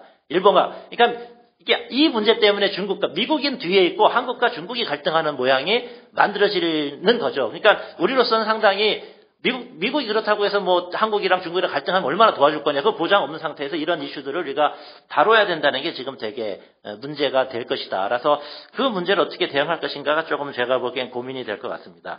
그래서 제가 이제 당면한 과제와 관련돼서는 지금 앞에 두 분이 말씀하신 기조에 대해서 동의를 대체로 하고, 지금 우리가 세밀하게 만약에 1년 단위에서 우리가 조금 생각을 해본다고 하면은 중요한 이슈가 결국 한 4가지일 것 같습니다. 6자 회담 문제에 대해서 어떻게, 그럼 미국을 어느 정도 끌어들일 거냐. 그러니까 그 미국을 양보를 더 하라고 하는 거는 중국은 중국의 입장만 지원해 주는 것이 아니야 이렇게 얘기할 수도 있겠지만, 중국에 대해서 우리가 되게 과할 정도로 여태까지 많이 얘기했습니다. 중국의 북한에서 압박해라는 얘기를 사실 중국한테는 되게 과할 정도로 국가 간의 관계를 고려한다면, 그러니까 미국에 대해서도 어느 정도는 6자 회담 국면으로 들어오는 어떤 매개들을 만들어야 지금 박근혜 정부가 하는 유라시아 협력이지 뭐든지 다 되게 돼 있습니다. 그러니까 이 문제를 조금 더 적극적으로 움직이는 것이 제가 보기엔 중요하고, 그런 방향으로 어떻게 정책 합의를 만들어낼 것인가가 중요하고, 당장은 이제 이 방한 과정에서는 한미 군사 협력 문제에 대해서 한일 군사 협력 문제에 대해서 어떤 포지션을 정할 것인가가 문제가 되겠죠. 이 문제는 그러니까 역사 문제만 연관시키면 안 되고 조금은 동북아시아 어떤 평화체제와 관련된 어떤 연관 구조에서 이걸 해결을 해야지, 역사 문제 가지고서만 이게 달라붙어 그 역사 문제 조금 말 바꾸면 우리가 한일협력 할 거냐, 좀 그러지 않은 어떤 전제 조건을 조금 더 명확하게 설정할 필요가 있다라고 생각이 듭니다. 세 번째로는 한미 군사 이 훈련인데, 이건 남북관계 문제와 연관이 상당히 돼 있고, 이 문제도 어떤 방식으로 한미 군사 훈련이 어떤 수준에서 진행돼야 될 것인가에 대한 어떤 정책 합의라든지 사회적 합의에 대한 논의가 진행이 돼야 될 거라고 생각이 됩니다. 마지막 문제는 여기서 오늘 많이 될 문제는 아닌데, 아까 이병 선생님도 그 경제적 이슈를 많이 얘기했기 때문에 TPP랑 FTA, 한중 FTA 문제가 있습니다. 그러니까 만약에 한중 FTA나 한중 경제협력의 제도화가 앞서지 않고 TPP 쪽으로만 가는 것도 제가 보기엔 상당한 부담이 될 가능성이 높다. 그래서 이 양자를 연계시키거나 적어도 한중 관계에 있었던 경제적 문제들을 해결하는 데도 상당히 지금 미묘한 국면이 있다. 제가 이제 이거는 사실은 이렇게 확실한 얘기는 아니에요. 제 느낌이 드는 것만 하나 말씀드리면, 두 가지만 제가 좀 말씀드리겠습니다. 하나는 이 중국이 이런 갈등, 지금 동북에서 유동적이기 때문에 여러 가지 시나리오를 분명히 가지고 있습니다. 예를 들면 제가 이제 아까 시나리오 중에 인공위성 써붙이는 것도 깜짝 놀랐죠. 미국에서. 제가 그때 미국에 있었는데, 이런 식의 대응 방법이 있구나, MD에 대해서. 인공위성 몇 개 제거하면은 그 MD 무용지물이 되는 거거든요. 대륙간 탄도미사일 막는 거는 사실 불가능해집니다.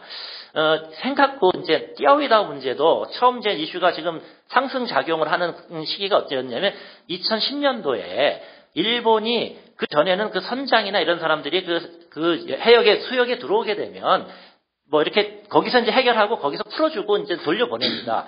2010년도에 일본이 한 게 뭐였냐면은 선장을 잡아다가 일본 법정에서 기소를 하려고 검찰에 조사를 이제 진행을 하던 상황이죠.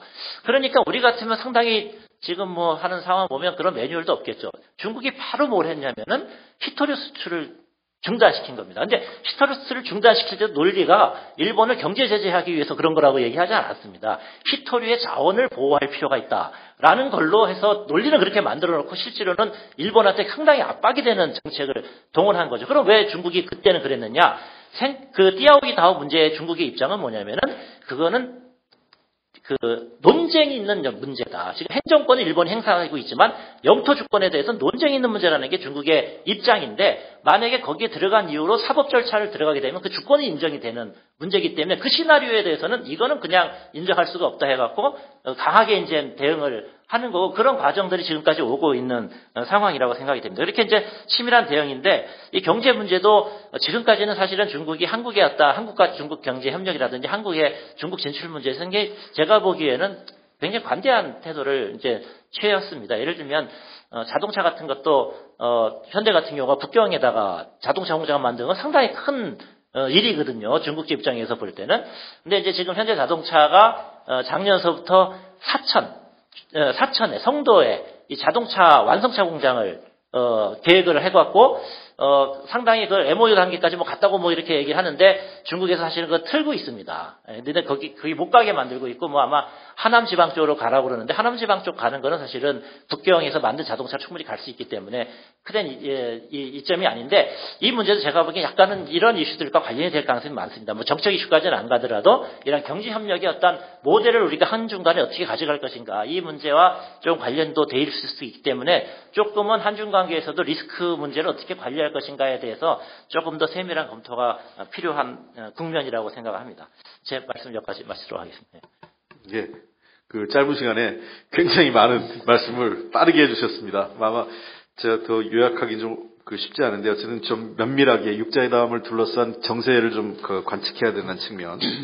그다음에 그 중국이 아시아 회기, 미국의 아시아 회기에 대해서 분명히 자신에 대한 적대를 의식하고 있기 때문에 특히 그 한미 군사 훈련과 한일 군사 협력 에 대해서 보다 적극적인 대응을 하기 시작했다는 거고 그러다 보니까 이제 우리가 좀 전략적으로 고민해야 될 문제가 특히 한국과 미국이 같이 고민해야 되겠지만 육자회담을 어떻게 할 거냐 하는 문제, 그다음에 한일 군사 협력, 그다음에 한미 군사 훈련, 아울러서 지금 그 TPP 문제인데 실제로 제가 한 가지 에피소드를 얘기 드리면 최근 제가 3월 초에 워싱턴을 갔다 왔더니 워싱턴에서 가장 핫한 이슈는 그 한반도와 관련해서 한일 간의 갈등 문제하고 두 번째는 TPP 문제였습니다. 워싱턴의 관심은 오직 두 가지만 갖고 얘기를 하더라고요. 아울러서 이제 중국과 관련돼서는 제일 격분하고 있는 게 워싱턴에 있는 싱크탱크를 비롯해서 정치인들이 다들 중국에 대해서 격분하고 있는 거는 그 표현입니다. 중국이 작년 말쯤에 아마 그 말이 나왔던 걸 이제 기억을 하는데 시진핑 주석 취재 들어와서 태평양은 넓고 미중이 함께 쓸 수 있지 않느냐라는 거에 대해서 미국은 아주 단호하게 넓더라도 같이 쓸 수는 없다라는 게 미국의 확고한 입장인 것 같아요. 그래서 아마 지금 G2라는 게 전 세계적으로 G2라고 말은 못하겠지만 미국도 불가피하게 인정 안 할 수 없는 건 이 동아시아 지역, 동북아 뭐 더 좁혀서는 동북아 지역, 어쩌면 중국의 안방이죠. 지정학적으로 중국에 유리한 이 지역에서는 확연하게 중국과 미국이 그 두 양대 패권의 축으로서 경쟁이 본격화된 것만은 불가피한 현실이 아닐까 이런 점을 각자 느꼈습니다. 자, 그 관련해서 특히 이제 미국 문제 중심으로 해서 우리 이혜정 선생님께서 좀 더 충분한 토론을 해주실 것으로 기대하고 있겠습니다. 예, 감사합니다. 중앙대 이혜정 교수입니다. 이남주 교수님이 워낙 토론을 잘해 주셔가지고 무슨 얘기를 해야 될지 잘 모르겠는데 그래도 뭐 메모에 가까운 제 토론문이 있으니까요. 간단하게 1, 2, 3, 4, 5가 뭔지만 간단하게 설명드리고 이 일은 최근에 제가 오바마 방안에 관련돼서 글을 하나 쓴 게 있어서 제 생각은 이런 거다. 관심이 있으시면 한번 찾아보시라는 의미에서 또 과분하게도 이부영 선생님이 칭찬을 해주셔서 한번 보시면 되고요. 두 번째는 역시 4월 17일자 미 상원에서 나온 리포트가 하나 있어서 그 미 상원 외교위에서 나온 얘기인데 아까 김창수 선생님도 설명을 해주셨지만 과반을 그래서 민주당 쪽의 스태프들이 만든 보고서인데 제목을 보시면 알지만 이 리밸런싱이라는 거 재균형 정책은 미국 사람들 공식적인 입장은 굉장히 이게 군사적인 게 아니고 일단 외교가 먼저 나오고 경제가 나오고 그다음에 군사는 한 파트일 뿐이다라는 게 공식적인 언명입니다. 그리고 이제 외교위 쪽에서는 당연히 그걸 강조하는 거죠. 그런데 그 미국의 외교적인 자원, 투자, 관심 이런 게 굉장히 제약이 있어서 아시아 쪽에서는 그렇게 받아들이지 않고 있는 게 문제다라는 하나의 이제 보고서를 낸 겁니다. 그래서 제목이 재균형을 재균형해야 된다 이런 식으로 난 건데 제 개인적인 생각은 이건 미국의 희망일 뿐이고 앞서도 얘기가 여러 번 나왔지만 굉장히 김장수 선생님 말씀해 주신 것 같은데 미국 정책이 어렵습니다. 모순적이고 여러 가지 다양한 얘기들을 과제를 동시에 처리해야 돼서 그리고 또 제 생각엔 그게 미국만의 고민은 아니고요. 동아시아 국가들 전체에게 주어진 과제고 한국은 거기서 더 어렵고 이런 상황인 것 같습니다. 제 생각은 그 1회 1회에 있는 글을 보시면 되는데 그 글에서 쓰지 않은 얘기만 간단하게 써봤습니다. 오바마가 처한 현실은 두 가지인데요.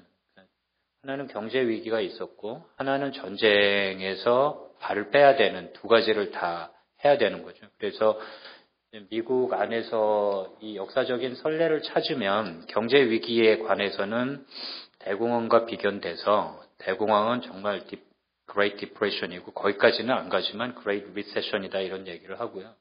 미국이 발을 뺐던 케이스들이 여러 개 있습니다. 그러니까 한국 전쟁에서 발을 빼는 아이젠하워 행정부의 정책, 그다음에 베트남 전쟁에서 발을 빼는 닉슨 행정부의 정책하고 비교를 많이 합니다. 그래서 그 두 가지 세트를 다 갖고 있는 거죠. 그래서 이제 작년에는 나름대로 제가 정리한 건 작년에 굉장히 힘들었다. 시퀘스터, 스노우덴. 우리는 시퀘스터하고 셧다운은 많이 아는데 한국은 이상하게 이 스노우덴의 NSA 그 프리즘 이 전 세계적인 파장에 대해서는 좀 둔감한 것 같아요. 워낙 당장 국정원 개혁 문제도 있고 하도 많이 당해와서 그런 것 같은데 전 지구적으로 보면 미국이 갖고 있는 도덕적인 우위가 완전히 날아간 케이스고요. 특히 러시아 우크라이나 사태하고 연관해서 보면 유럽에서 돈도 있고 미국이 리더십을 기대하는 거의 유일한 나라가 독일인데 메르켈 수상의 핸드폰을 뒤졌기 때문에 메르켈 수상이 부시 때가 그립다라는 얘기를 할 정도였거든요. 미국 굉장히 어려웠습니다. 그리고 그 파장이 그래서 가령 미중 간의 정상회담이나 전략 대화를 했을 때 그 맹인 변호사가 한번 미국에 망명을 신청한 적이 있었죠. 그게 2012년이었던 것 같은데 그래서 미중 전략 대회 전체가 중국의 인권 문제로 날아가 버렸어요. 근데 작년 2013년 시진핑 주석하고 오바마 대통령이 캘리포니아에서 회담할 때는 이 NSA 스노우든 도청 사건에 대한 해명을 하느라 시간이 다 가버렸어요, 거의. 그다음에 또 나왔던 도닐런 국가안보 보좌관이 나름 브리핑을 했는데요. 그 브리핑에서 기자들의 관심도 다 그거예요. 미국이 당한 이 일종의 수모에 가까운 건데 그래도 미국이 난 거죠. 아무튼 개혁을 하는 척은 하니까 얘기는 굳이 할 필요는 없는 건데 아무튼 미국이 굉장히 어렵다는 얘기고요. 그러면 그 3R를 두 개 놨는데 이게 이제 대공황 때 루즈벨트 대통령이 굉장히 많이 헤맸습니다. 이제 대공황이 역사적으로 뉴딜을 통해서 해결되는 것처럼 돼 있는데 실업률만 갖고 보면 실업률이 10% 아래로 떨어지는 건 전쟁 특수에 의해서요. 1940년까지 실업률이 10% 아래로 안 떨어져요. 그래서 결국은 이제 뉴딜이 뭐 한 거냐, 뉴딜 연구하는 사람들이 굉장히 고민을 많이 하는데 그럼 뉴딜이 왜 이렇게 어려웠느냐? 그러니까 긴급적인 구호를 먼저 해야 되잖아요. 재난에 가까운 거니까. 그 릴리프를 구호를 해야 되는데 한편으로는 또 경제 재건을 해야 되는 필요성이 있고요. 동시에 개혁을 해야 돼요. 근데 이 세 가지가 계속 충돌을 합니다. 그래서 오바마도 태생 자체가 이 세 가지를 다 한꺼번에 해야 되는 건데 이게 사실은 거의 미션 임파서블에 가까워요. 그래서 가령 예를 들면 구월을 하려고 보니까 구제금융을 한 거죠. 그래서 베일아웃을 해서 돈을 마구 풀어낸 거잖아요. 그러니까 당장 거기에 대한 일종의 정치적인 파장으로 티파티가 나오죠. 그러면 이제 개혁을 또 다 막아버려요. 자, 그리고 계속 리커버리는 빨리 안 되고 이런 문제가 있습니다. 그리고 그러니까 오바마가 어려운 거를 조금 분석적으로 아카데미컬하게 얘기를 하면 대공황 때의 어려움을 갖고 이렇게 얘기할 수 있다는 거고요. 외교 정책에서 논쟁은 인게이지먼트를 계속 해야 된다는 논쟁에 축하고 개입을 축소해야 된다는 영어로 이제 retrenchment 논쟁 두 개가 있는데 이게 학자들이 아이젠하워나 닉슨이 한번 전쟁에서 빠지는 건 할 수 있는데 전쟁에서 빠지면서 잘 보면 리밸런싱 이 재균형이나 아시아 회귀란 건 뭐냐면 전반적으로는 긴축을 하지만 미국이 완전히 빠지는 리트릿은 아니다라고 주장을 하거든요. 리트릿은 아니고 그러면 리트렌치먼트인데 아시아에 대한 개입은 더 늘리는 게 리밸런싱이라고 하니까 이제 리더십 from the behind라든지 이렇게 말도 안 되는 얘기들이 계속 나올 수밖에 없어요.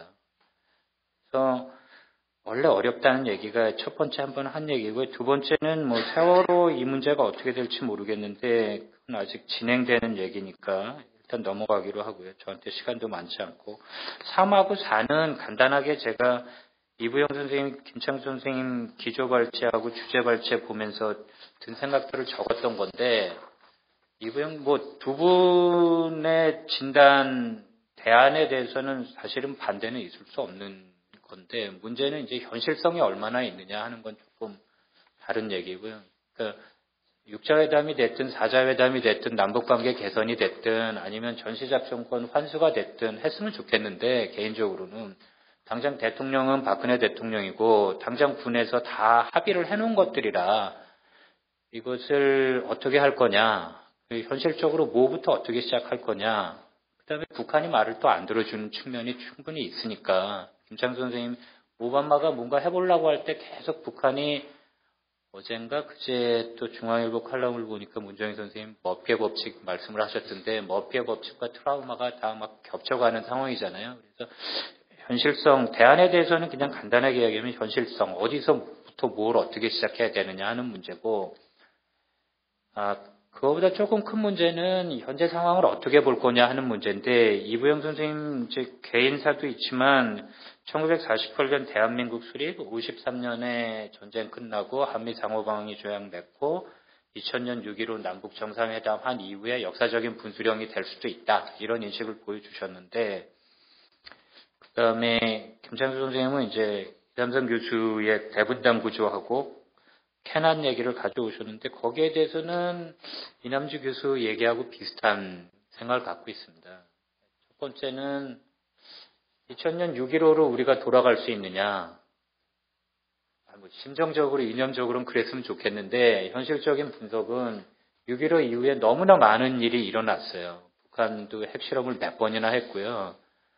그다음에 뭐 교전도 있었고 서해에서 계속 교전도 있었고 또 정권도 이미 보수 정권이 두 번째 하고 있고요. 그래서 그 역사적인 시점 현실 진단에서 한국 내부에도 이부영 선생님 말고 다른 그 시점을 갖고 있는 사람들이 너무나 많기 때문에 이걸 어떻게 볼 거냐 하는 게 조금 문제인 것 같다라는 말씀을 드리는 거고 대분단 구조는 다 좋은데 이건 이삼성 선생님한테 개인적으로도 말씀을 드렸던 문제인데 경제가 다 빠져 있어요. 이 틀은. 경제가 다 빠져 있고 대륙 세력, 해양 세력은 그러니까 일종의 시간적인 구도 자체가 거의 1세기에 가까운 얘기라 좀 더 정교해져야 되는 거라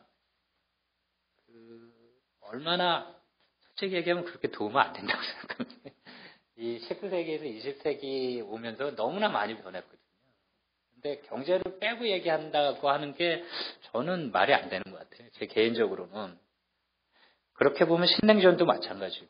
신냉전도 이남주 교수 얘기한 것처럼 슬로건으로 각성을 시키는 데서는 좋은 슬로건일 수는 있는데 신냉전으로 이렇게 확 가고 있는 상황은 아니거든요. 그런 위험성은 안고 있지만 그렇게 본다면 대안적으로는 오히려 박근혜 정부의 용어이긴 하지만 아시아 패러독스가 더 맞는 것 같습니다. 제 생각에는. 그리고 그럼 아시아 패러독스를 받아들이면서 박근혜 정부에게 뭐를 주문하고 비판하고 건설적인 제안을 할 수 있느냐 하는 제 생각은 박근혜 정부 자체가 아시아 패러독스의 표본이면서 코리아 패러독스라는 패러독스를 더 만들고 있다. 그럼 일단 그 패러독스를 강화하는 방향으로 가지 말라라는 얘기를 해야 되는 거 아닌가 싶고요. 캐난 얘기는 이거는 이제 외교사적으로 문제가 많은 건데 캐난은 사실은 독일의 재무장, 독일하고 동맹 맺는 것, 일본의 재무장, 일본하고 미국의 동맹 맺는 것 다 반대했습니다. 그래서 이 부분은 조금 앞으로 어디 가서 캐난은 얘기 안 하시는 게 더 낫지 않나. 그리고 그 캐난의 그런 구도도를 됐으면 한반도는 어떻게 보면 캐난의 구도대로라면 미국이 6.25 전쟁, 한국 전쟁에 개입 안 했을 수도 있어요. 그래서 캐난을 갖다 쓰기는 여러 가지 위험성이 있습니다. 일단 그 말씀을 드리고 5번이 이제 제 일종의 대안인데 제 생각에는 이게 시간, 공간, 영역 지금 있는 문제 자체가 너무나 복잡하다. 그래서 시간적으로 과거, 현재, 미래의 위협을 동시에 다 다뤄야 되기 때문에 이걸 어떻게 할 거냐. 그다음에 공간적으로도 당장 북한의 위협만 하더라도 한반도의 위협이 있고 일본까지 미사일이 가니까요. 그러면 일본은 그 미사일 위협을 가지고 한미일 군사협력을 하자고 그러는 거기 때문에 그걸 마냥 막을 수 있는 명분도 조금 약한 것 같고 물론 한미일 군사협력이 돼서 여러분들이 저도 우려를 하는 거고요. 어디까지 갈 거냐 하는 데 대한 국민적 합의가 없는 건 문제지만 그리고 영역으로 봐도 군사적인 문제, 경제, 정치, 소프트파워 전반에 아주 다각적인 문제가 걸려 있는 것 같아서 최소한만 갖고 보면 제 생각은 최소한만 갖고 보면 민주적 통제 안보 문제에 대한 사회적 합의를 촉구하고 일단 할 수 있는 걸 하자. 그다음에 어쩐 일인지 이건 제가 잘 제대로 안 찾아봐서 세월호가 침몰한 그날 국회에서 올해부터 2018년까지 한미 분담금 협정에 대한 비준 동의안이 통과된 거로 알고 있는데 이게 왜 이렇게 된 건지 잘 모르겠어요. 제 생각에는 미국은 10년치씩 예산을 삭감하라고 하고 있는 판에 5년을 통째로 준다는 건 사실 말이 안 되는 거고 원래 분담금을 내기로 했던 분담금 목적에 대해서 전용을 하고 있고 이자 문제도 있고 여러 가지 문제가 있는데 이걸 어떻게 따져보지도 않고 거의 모르겠어요. 여기 또 국회의원들 계시니까 제가 아둔해서 아니면 또 과문해서 그럴 텐데 이게 새정치연합으로 합당이 되면서 일종의 우클릭을 하면서 나오는 하나의 희생물이 아닌가 싶기도 한데 잘 모르겠습니다. 그건 잘 모르겠는데 만약에 그렇다면 이건 큰 문제다. 멀쩡하게 할 수 있는 말을 안 하고서 북한에게 대해서 이래라 저래라 하는 거는 말이 안 되는 것 같고요. 그리고 이거는 가령 예를 들면 이게 그럼 반미 아니거든요. 오바마가 들어서서 뭐라고 했냐면 미국의 노동자들 중산 측의 이익에 반하는 한미 FTA는 못하겠다라고 얘기했어요. 그리고 지금도 TPP를 계속 얘기하지만 오바마가 한편으로 뭐라고 그러냐면 미국의 중산층이 신분 상승의 장벽에 가로막혀 있다. 이건 미국의 꿈, 아메리칸 드림이 날아가고 있는 거다. 이거를 가로막는 TPP는 할 수 없다. 똑같은 논리로 민주주의 국가고 국익이라는 논리를 내세워서 우리 국민들에게 손해가 가는 협정은 맺을 수 없다. 그다음에 당장 미국 의회가 1년 단위로 돈은 주는 거고 10년치 얼마나 깎을까를 지금 강제하고 있는 형편인데 5년을 통째로 돈을 이렇게 날린다는 건 국회의 직무유기입니다. 제 생각에는. 그리고 이거는 의원들께서도 좀 조금 불편하긴 한데 대전제는 제가 사안을 잘 모르니까 그렇지 않았을 수도 있지만 당연히 해야 될 걸 안 하고 정부에 대한 그래서 전반적으로 보면 민주적 통제를 강화하는 게 문제가 되고 만약에 지금까지 한미 동맹 재조정 합동성 문제는 계속 제기해 왔거든요. 그러니까 미국이 미군하고 한국군하고 김창수 선생님이 워낙 자세히 말씀해 주셨지만 일종의 임계점을 넘어가지는 않았지만 미국하고 한국군하고 조인트 니스가 있어야 된다. 그리고 한미일 삼국의 조인트 니스가 있어야 된다는 얘기는 계속했어요. 그 다음에 MD 얘기 계속했고요. 그런데 이 레벨이 다 국방장관끼리 연례 그 안보회의하면서 다 얘기를 해요. 그래서 그것만 보면 한미동맹 재조정은 진작에 다 끝났습니다. 그러면 여기서 문제 제기를 할 수 있는 건 한미 상호방위조약을 개정하자 이럴 것 같으면 이건 하나의 이슈로 내걸어서 국민적인 합의를 해서 분명하게 노무현 정부 때 했던 전략적 유연성 같은 경우도 마찬가지로 어디까지 니네가 움직이려면 일본이 유사시에 그러니까 미군을 돕는다는 이유를 가지고 한국에 상륙할 것 같으면 거기에 대한 국민적인 합의를 미리 받자. 그럼 아예 한미상호방위조약을 이렇게 실제적으로 완전히 개정되어 있는 상태예요. 그럼 이걸로 갈 거냐? 국민들에게 알리고 개정하자. 제 생각에는 할 수 있는 거는 북한도 말을 안 듣고 미국도 말을 안 듣고 일본도 말을 안 들으니까 제 생각에는 일단 할 수 있는 걸 먼저 하자라는 게 제 건의사항이고요. 뭐 대안이라면 대안이고 역사전선 문제는 좋은데 이거를 절대적인 조건으로 할 거냐? 과거사 반성하면 어떻게 할 거냐? 그럼 과거사 어디까지 반성할 거냐? 그다음에 당장 그 위안부라는 그 명칭 자체도 바꿔야 된다고 생각하는데 아무튼 현실적으로 통용되는 용어가 위안부 문제인데 한일 외무부의 국장급에서 협의를 한다? 이거는 그러니까 과거사 문제를 해결하는 방식을 정부에게 맡겨서는 일본 논리가 맞다고 생각해요. 청구권으로 다 했죠. 그리고 김영삼 정부 때 일본에서 공식적으로 하는 건 물론 거기 꼼수가 있었지만 돈 안 받겠다고 한 것도 우리 정부예요. 정부에다 맡길 수 있는 문제가 되면 정부에서 어떻게 맡기면 넘어갈 거냐 말이에요. 그래서 이 역사 문제는 조금 더 신중하게 가야 되지 않나.